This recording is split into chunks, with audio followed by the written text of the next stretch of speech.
Mapagpalang araw, kaibigan. Ito pong inyong kaibigan kay Jesus, Brother Manny Bautista. In Christ alone. Yan ang ebidensya. Siya lang ang pwedeng magligtas sa sino mang tao na lalapit sa Diyos at wala nang iba. Walang santo or santa pwedeng magligtas. Sino mang tao, anumang lahi, anuman ang itsura, anumang status mo sa iyong buhay. Gaya na nakasulat sa banal na kasulatan, in Christ alone.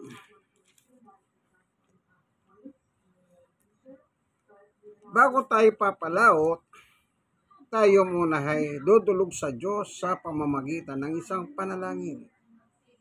Panginoon Diyos, sa aming Ama na makapangyarihan sa lahat, minsan pa samahan kami ng iyong Santong Espiritu. Siyang magpatutuho sa aming kalagitnahan ng mga nanonood ng aking munting video. Buksan ang puso at isip ng bawat isa upang amin pong paginabangan ng iyong salita, sapagkat ang iyong salita ay aming buhay. Sabi ng Panginoong Yesus, ang salita ko ay Espiritu at ito ang nagbibigay buhay. Life giver. Sa ngalan ni Jesus, amen and amen. Praise the Lord, praise God. Ganito ang nakasulat. 7:24 ng Hebreo. Ngunit si Jesus ay buhay magpakailanman. Yan. Yung iba nagtuturo, si Jesus daw patay.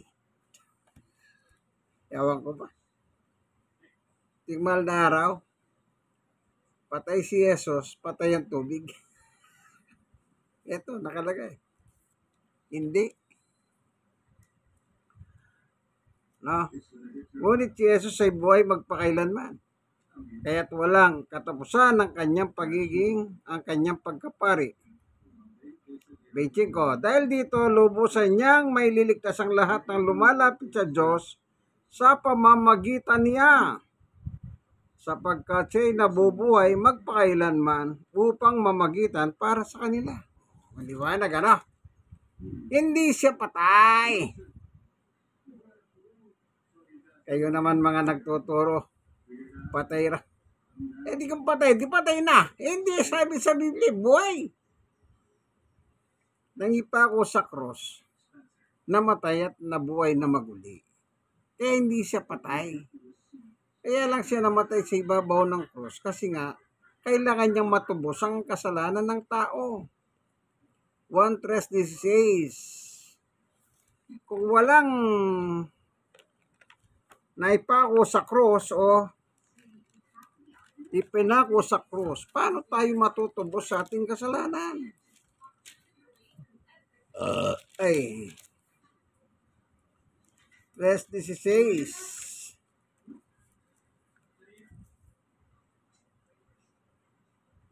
Nung nakalagay, sapagkat gayon na lamang ang pag-ibig ng Diyos sa sangkatawan, kaya't ibinigay niya kanyang kaisa-isang anak upang sino man sumampalataya sa kanya ay hindi mapapahamak kundi magkaroon ng buhay na walang hanggan.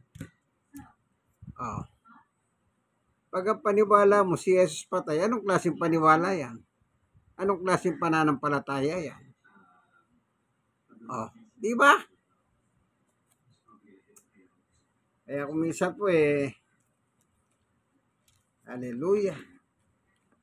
Ang ating Panginoong Yesus po, hindi siya namamatay. Kaya yung namatay sa ibabaw ng krus, yung laman, yung katawang tao na ibinigay ng Diyos.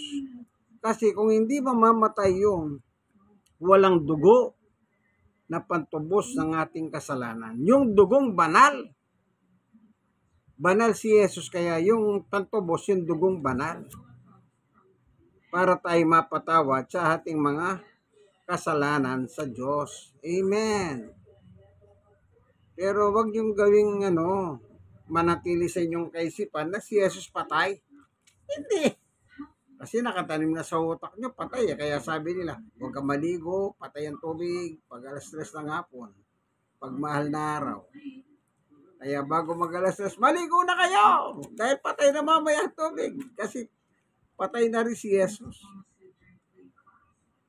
Ano yan? Tradisyon. So sabi rito, siya ay nabubuhay upang patuloy na magligtas at mamagitan sa iniligtas niya. Naliwanag ba, kaibigan? Ay sa binasa natin, Ngayon, itong Yesus bang ito na tagapagligtas, sino siya? Sino? Tingnan natin yung sulat ni Pablo.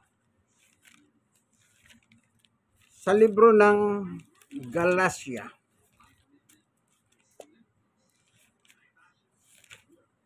Ayon kay Apostol Pablo,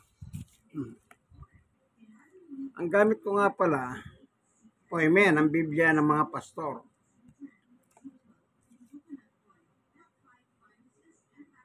Ngunit na sumapit ang tamang panahon, ni sinugo ng Diyos ang kanyang anak na si isinilang ng isang babae at namuhay sa ilalim ng kautusan. 5. Upang palayain ang mga nasa ilalim ng kautusan. Sa gayon, tayo matuturing ng mga anak ng Diyos. Sino yung isinugo ng Diyos? Isinugo ng Diyos ang kanyang anak na isinilang ng isang babae. Sino ba yun?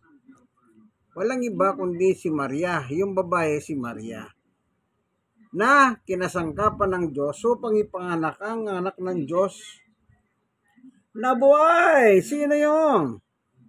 Ang ating Panginoong Jesucristo. Ipinanganak ni Maria, pero wala siyang laman at dugo ni Maria at Jose. Kasi po, bago magpakasal ang Jose at Maria, siya'y nasumpungan nagdadalang tao sa pamamagitan ng Espiritu Santo. Kaya hindi mo siya pwedeng sabihin, ay, si Jesus tao lang yan. Ay, wala. Panisang aral mong yan. Ay, si Jesus tao, hindi Diyos. Panisang aral mo yan, mga Antikristo kayo. Paano siya? Ang istan ninyo, tao at hindi Diyos. Ang kanya nga sa langit, Diyos. Hindi tao. Di kung ano ang anak, ganun din ang ama. Kung ano ang ama, ganun din ang anak. Sila ay Diyos. Magkatulad silang Diyos. Pero tatay at anak sila ang nila, ang distansya. Yung Diyos, yung anak. Ang anak si Jesus. Kaya bilang anak ng Diyos, natural Diyos siya kasi anak siya ng Diyos. Kaya sabi niya, ibinigay. Ulitin natin, basahin natin. Isinugo ng Diyos ang kanyang anak. Sinong nagsugo kay Jesus dito sa mundo natin? Ang Diyos. Sino ang Diyos? Ang kanyang ama. Yun ang nakalagay doon sa 1:3:16. Gayon lang ang pag-ibig ng Diyos sa sangkatauhan na kanyang ibinigay ang kanyang kaisa-isang anak, na sino man sumampalataya sa kanya ay hindi mapahamak, kundi magkaroon ng buhay na walang hanggan. Walang kadobol. Kaya kung may magsasabing sila daw ang Kristo, ay yon, mga peke. O sa madalit salita, false preacher.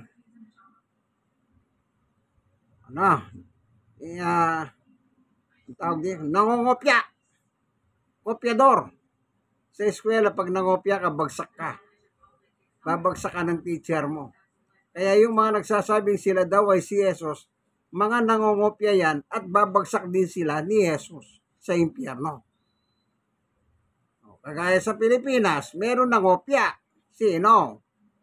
E di yung Apollo, Carreon, Tibuloy. Yung kaibigan ni Digong Duterte.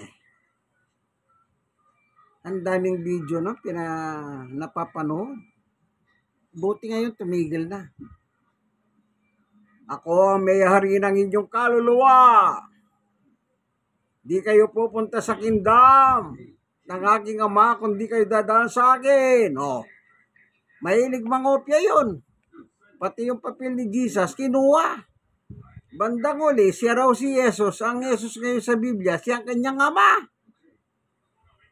Yan tanong, nasan yung ama ni Jesus sa Biblia? Wala na. Wala na. O, yun mahilig mangopya yun. Yan ngayon, nasan siya? Nakakulong. Kulong. Reyes na bakal. Yan. Nangopya siya.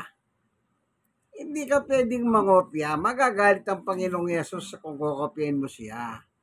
Sasabihin mong ikaw ang Kristo? Ikaw ang Yesus sa katawan Pilipino? Hindi nila tananggap sa Israel.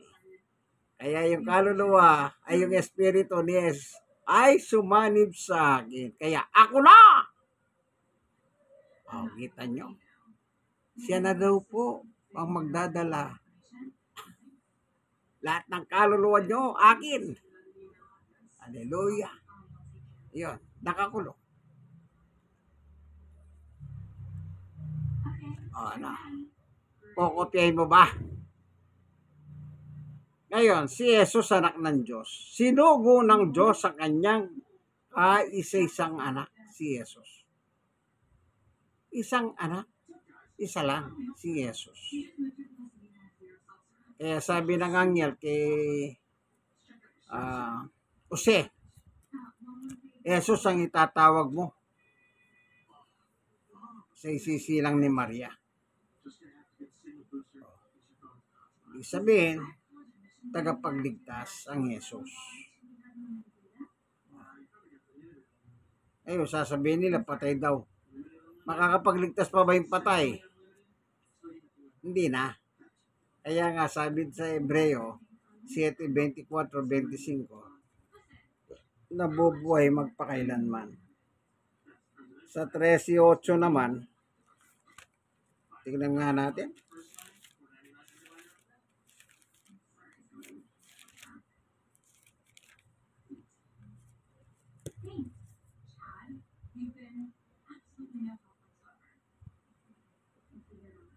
Ito, Hebreo 13:8. Sabi, kung sino si Yesu Kristo noon, siya rin ngayon at magpakailanman. Kita nyo? Yan ba yung patay? Yung laman po yung namatay. Yun yung, ang sabi niya, Ama, ibinibiling ko po sa iyo ang aking buhay. Patawarin mo po sila sapagkat hindi nila alam ang kanilang mga ginagawa. Pagkatapos, ang sabi niya, at iniyukayok ang kanyang ulo at nalagot ang kanyang hininga. Yung laman ang namatay. Pero, binuhay na maguli ng Panginoon Diyos sa ikatlong araw at umakyat sa langit at ngayon nakaupo sa kanan ng Diyos upang magligtas at mamagitan. Oh, yan buhay patay. Yung iba naman, tao sa lupa, taong umakyat sa lupa, taong babalik sa lupa, puro sila tao. Oh. Sino yung nagsasabing sila'y tao? Na yung mga nasa lupa, tao. Kasi nga, ang binabatayan nila, nagdadalang tao si Maria. Sabi nila, kita nyo, nagdadalang tao si Maria, hindi sinabing nagdadalang Diyos. Wala naman nagsabi yung nagdadalang Diyos eh. Sila lang. Oh, kahit mga yung ibang mga nagbabasa ng Biblia, wala nagsabi nagdadalang Diyos si Maria. Nagdadalang tao si Maria sa pamamagitan ng Espiritu Santo. O yung bang Espiritu Santo, tao. E kanya lang, dahil ang kanilang stand, si Jesus ay tao, hindi Diyos kailanman, yun ang kanilang pilit na itinatanim sa utak ng mga aliporis nila. Oh. Wala naman sinabi dyan na nagdadalang Diyos si Maria. Meron pa. Meron bang Diyos na gutom? Meron bang Diyos na uminom? Yung iba namang reliyon, si Jesus daw at Satanas magkapatid. At sabi pa nila, lasinggero si Jesus. Mga loko-loko sila eh. Kung ano yung nasa Biblia, maniwala kayo. Huwag na kayong gumawa ng sarili ninyong kwento. Ang mahirap po sa kanila, gumagawa sila ng sarili nilang kwento. O kung tawagin niya, sariling doktrina. Hindi. Para sabihin mo, ganito, ganyan, ganyan. Yung nakasulat po, nakasulat na yan, huwag nyo nang pakialaman. Yung problema sa kanila, dahil hindi pumapabor sa kanila ang talata, yun, ini-interpret nilang, pilit nilang ini-interpret, pinipilipit ng pinilipit ang katotohanan ng salita ng Diyos. Oh, meron kong babasahin.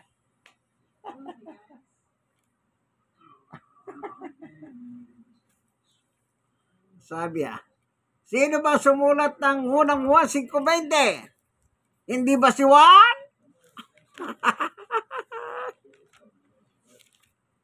Ganon silang bumanat eh. Sino ba sumulat ng unang 1:5:20? Hindi ba si Juan? Okay. Basahin natin. Pagkikita ko sa inyo paano nila pinuputol yun. Ako babasahin ko dire-diretso. Walang putol. Unang 1:5:20. At nalalaman nating naparito na ang anak ng Diyos. O sino ba yung anak ng Diyos? Kanina natin pinag-uusapan, si Jesus. At binigyan niya tayo ng pangunawa upang makilala natin ang tunay na Diyos. Iinto sila dyan. Iinto muna yung Antikristo. Pupunta siya ngayon sa ibang talata. Sino yung tinutukoy na tunay na Diyos? Yan. Mandaraya. Pinuputol nyo ang isang talata. Dinodugtong ninyo yung isang talata. Mali kayo dyan. Basahin nyo ng buo yan.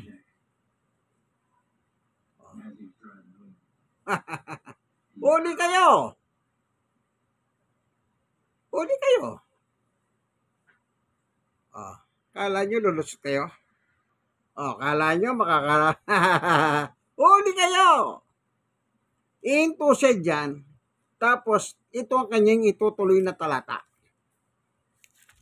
Kasi gusto niya patunayan yung salitang tunay na Diyos. Yun ang pandaya niya.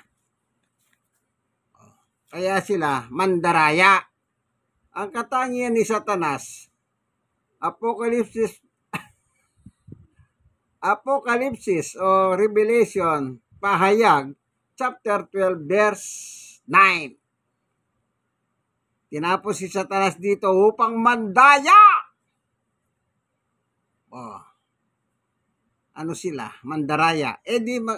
Ano si Satanas sa kanila? Di barkada nila. Mandaraya. Ito ngayon ang kukunin nilang talata. Ang problema sa kanila, hindi nila kasi tinapos.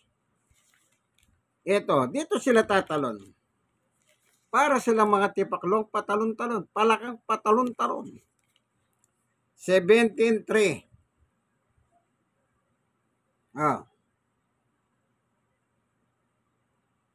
At ito ang buhay na walang hanggan, ang makilala kanila na iisang tunay na Diyos at si Jesucristo na inyong sinugo.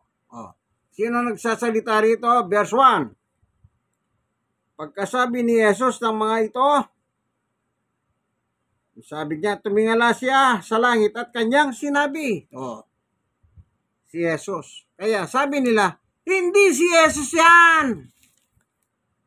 Pinutol mo, mandaraya, mga Antikristo. Hindi Diyos sa inyo si Jesus, kundi tao. Basahin ko po, kumpleto. Kumpletuhan natin. Huwag natin silang palulusutin, mga barkada ni Satanas, mandaraya eh. Unang Juan 5:20. At nalalaman nating naparito na ang anak ng Diyos, yes po yun, at binigyan niya tayo ng pangunawa upang makilala natin ang tunay na Diyos at tayo'y nasa tunay na Diyos na kanyang anak na si Jesucristo. Siya ang tunay na Diyos at buhay na walang hanggan. O kita nyo? Yung sinulat ni Juan, pinutol nila. Then pupunta sila sa 1:17:3. Anong sinabi ni Juan? Sino yung tunay na Diyos na binabanggit ni Juan? Di ang ating Panginoong Jesucristo. Kung yung Ama na sinabi ni Jesus, makilala kanilang iisang tunay na Diyos. Kung yung tunay na Diyos, di naturalmente si Jesus, anak siya. Tunay na Diyos ba yan? Opo. Yun ang sinabi ni Juan eh. Ngayon kakalabanin nyo pa si Juan? Bakit nabuhay na ba kayo nung buhay si Juan? Itong mga Antikristo na ito, kung makapilit, kahit wala na sa lugar. Maawa kayo sa inyo sarili at sa mga tao na niloloko nyo, dinadaya nyo. Palibasa, anak kayo ni Satanas. Mandaraya kayo. Ano si Satanas? Mandaraya. Ano kayo? Mandaraya. Di anak kayo ni Satanas. Tatay nyo si Satanas. 8:1. So, maliwanag po, ano? Diretso kong binasa. Ano sabi ni Juan? Si Jesus, tunay na Diyos. Sasabihin nila kasi ang kanilang stand, hindi Diyos kailanman si Jesus, kundi tao na tagapamagitan. Tao sa lupa, taong makyat sa lupa, taong babalik sa lupa. Meron bang tao tumatagos sa pader? Tignan nyo kanilang pandaraya. Nang si Jesus na buhay na maguli sa mga patay, pumasok sa tahanan at kinausap ang mga apostol doon sa chapter 20 ng 1 mula sa 24 hanggang 29-30 na kung saan nung dumating siya ron, nakasara yung pinto, pumasok si Jesus at wala ngayon si Tomas na maduda. Paano nakapasok si Jesus? Kung tao siya, di sana nauntog siya. Kayong mga Antikristo, isipin nyo ito. Sarado yung bahay nang pumasok si Jesus. Wala naman nagbukas. Hindi naman siya kumatok. Dire-diretso pumasok siya. Kasi si Jesus po.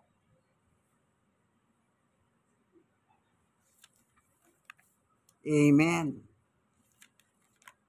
Hindi ba? Kaya nung pangalawa na naman dumating siya, after 1 week, dumating siya, sarado na naman ang pinto. At nasa gitna nila, peace be with you, sabi niya. At inarap si Tomas na maduda. Tao ba yan? Ikaw, pag o ikaw nanonood ng video ito, sige nga, sara mo yung pinto mo. Pumasok ka ng sarado.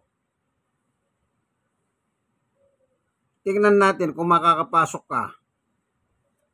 Pero si Jesus sarado. O basahin natin.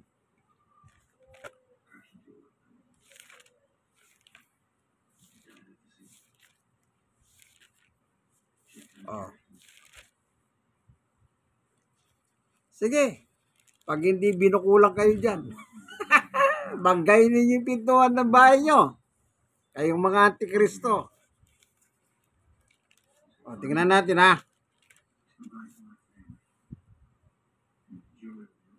Sa 1:20-24, ngunit si Tomas na tinatawag na kambal at kabilang sa 12 ay wala roon nang dumating si Jesus. O, kita nyo? Dumating! Kaya sinabi niya sa kanya ng ibang mga alagad, nakita namin ng Panginoon. O, kita nyo? Meron ba nakalagay dito? Kumatok siya? Pumasok sa pintuan? Wala. Sumagot si Tomas, hindi ako naniniwala hanggat hindi ko nakikita ang mga butas ng mga pako sa kanyang mga kamay. At hanggat hindi ko mailagay ang aking daliri sa mga iyon at nahawakan ng kanyang tagiliran. 26. Makalipas ang 1 linggo, muling nagkatipo sa loob ng bahay ang mga alagad at kasama ni Tomas. Nakasara ang mga pinto. Yung bahay na yan yung bahay ng unang pumasok si Jesus dyan na sarado ang pinto. Anong sabi ni Jesus? Sinabi niya, sumainyo kapayapaan. 27. At sinabi niya kay Tomas, ilagay mo ang iyong daliri dito at tignan mo ang aking mga kamay. Ilagay mo ang iyong kamay sa aking tagiliran. Huwag ka nang magalinlangan pa, sa halip maniwala ka. Kaya sinabi ni Jesus, huwag ka nang magalinlangan pa doon sa butas at saka butas sa tagiliran. Kasi sabi niya, hindi ako naniniwala sa inyo sinasabi. Sabi niya sa kanyang mga hunang kapwa-apostol. Liban na makita ko yung butas dito, may pasok ang daliri ko dito sa tagiliran kanya. After 1 week, dumating si Jesus dire-diretso, walang bukas ng pinto.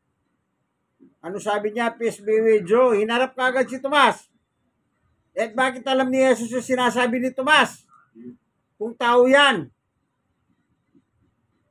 Yan nakalagay, wala si Tomas. Oh. Ano yun? Magikero? Kayong mga antikristo? Kung makapag-debate kayo? Wala. Pulburan. Pulburon ang laman ng utak. Oh, pumasok. Kayo, sige, subukin nyo nga. Pag hindi kayo tinubuan ng bukol, kung may pilit nyo kasi may pilit ninyo eh. Wag. Maniwala kayo sa nakasulat. Huwag kayong magpauto-uto-uto-uto sa mga manguhutong mga ministro na yan. Tao. Puro kayo tao. Yung nagsasabi tao si Jesus sa Biblia, sabi ni Jesus sa kanila, anak kayo ni Satanas. yung mga Hudyong kababayan niya na nagsasabi tao ka, sabi nila. Ano sabi ni Jesus? Anak kayo ni Satanas. Kayong mga nagsasabing tao si Jesus, mga anak kayo ni Satanas. Kawawa kayo. Ginagamit nyo pa naman ang salitang Kristo, tagapagligtas, pagkatapos, kung ibabanin nyo siya, ganun-ganun na lang, pero kayong inyong founder, Angel, pipigilan yung 4 na hangin, Angel na umakyat sa sikatan ng araw. Hoy! Magsigising nga kayo sa katotohanan. Paano niya pipigilan yon? Sige kaibigan, hanggang dito na lamang po, ang ating munting video. Sana magbasa kayo. Huwag kayong magpauto. Ang problema, pagpapauto kayo, ayaw nyo magbasa. Magbasa po kayo ng Biblia. Kung ano po yung nakasulat, huwag nyo nang baguhin. Sinabi ni Juan na tunay na Diyos si Jesus, maniwala ka! Nakasulat na eh. Tapos gagawa ka pa sarili mong Biblia. Ba't hindi kaya kayo magpagawa ng sarili nyong Biblia? Gaya yung mga saksi ni Jehovah, ang dami na nilang pinagawang Biblia. Gayahin nyo sila. Kanya. Panginoon Diyos, salamat. Ikaw ang nakakatalo sa isip ng tao, kung sakali man po. May mga taong hindi po naniniwala na yung anak ay si Jesus na ay Diyos siya, gaya mo. Baguhin niyo po sila ang kanilang paniwala. Sapagkat ikaw lang po nakakahalam ng lahat ng bagay.